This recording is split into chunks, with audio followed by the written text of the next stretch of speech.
आप कहते हैं दारू पीना पाप है, चिकन खाना पाप है क्योंकि उसमें जान है।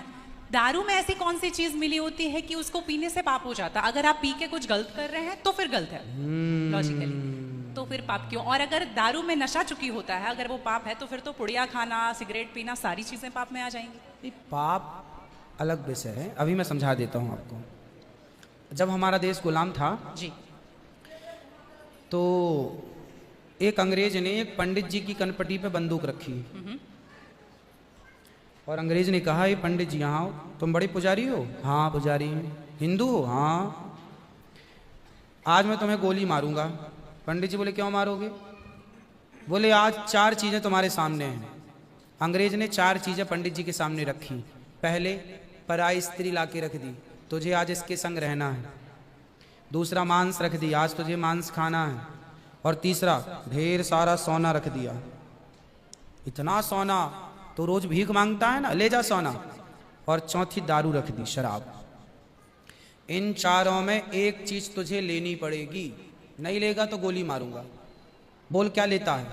पंडित जी बोले, पराई औरत तो मैं नहीं देख सकता, मार दो गोली मुझे, पर मैं पराई स्त्री के, मेरी माँ बहन, मेरे संस्कार ऐसे हैं कि ये मेरी माँ बहन और बेटी है, ये मैं मर जाऊंगा पर चरित्र में दाग नहीं लगने दूंगा, तो ये स्त्री तो मैं नहीं ले सकता। अब मांस भी मेरे धर्म के खिलाफ है, आप गोली मार दो, मैं ब्राह्मण हूं, मैं मर जाऊंगा पर ये धर्म नहीं छोड़ूंगा। और रहा ये सोना भी नहीं लूंगा, क्योंकि मैं भीख इसलिए बेईमानी करता तो भीख क्यों मांगता? मैं ईमानदारी से भीख मांग के खा सकता हूं, बेईमानी का करोड़ों नहीं ले सकता, इसलिए सोना भी नहीं लूंगा। हाँ, पंडित जी को लगा ये तो पानी है, दारू शराब, उनको दारू पानी लगा, ये तो पानी है। पंडित जी को बेचारों को पता नहीं था कि दारू का क्या मजा है। अब उनको लगा ये पानी है, पिएंगे निकल जाएगी।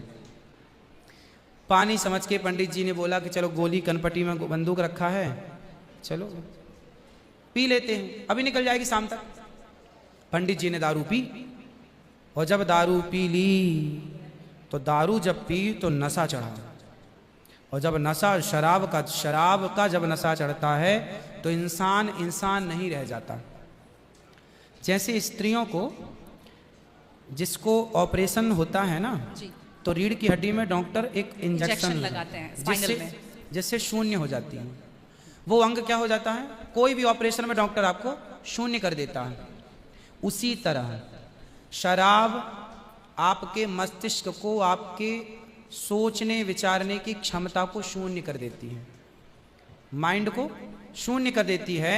आप ये निर्णय नहीं ले पाते कि क्या सही है और क्या गलत है। अब पंडित जी जब नशे में झूमने लगे तो वो उस स्त्री को छेड़ने लग गए, ए यहाँ जा, नशे में। तो यही तो प्रश्न था मेरा गुरुजी कि वो नशे में ऐसा कर रहे हैं तो गलत है। अगर जो बोलते हैं हम जेंटलमैन पैक पीते हैं, हम 2 पैक पीते हैं या 3 अच्छा ये बताओ, नशे में करने लगे तो वो नशा आया कहाँ से? शराब जहां से आया वही तो गलत है। नहीं तो गुरुजी, सारे फसाद की जड़ तो वही है। गुरुजी जब ज्यादा पी ले रहे हैं तो ऐसा हो रहा है, जो कम पी रहे हैं और ये कह रहे हैं कि कम पीने से ऐसा नहीं होता, आप ज्यादा। हमारे यहाँ 5 महापाप गिनाए हैं शास्त्रों ने जी, 5 महापाप, उनमें से एक शराब है। शराब है, हाँ। शराब को महापाप इसलिए कहा गया है, ये बुद्धि भ्रष्ट, शराब पीने वाली की बुद्धि सात्विक नहीं हो सकती।